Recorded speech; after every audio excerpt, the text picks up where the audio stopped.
লাল বাজারে গলির মোড়ে পান দোকানের খরিদ্দার, বাকের আলীরা দূরে মেয়ে নাম ছিল তার গুলবাহার।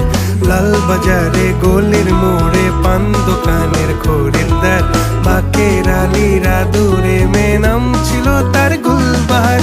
নাম ছিল তার গুলবাহার, দেখতে ভারী চমৎকার, তুলনা যে হয় না তার হোসনে আরা গুলবাহার। বাকের আলীরা দূরে মেয়ে নাম ছিল তার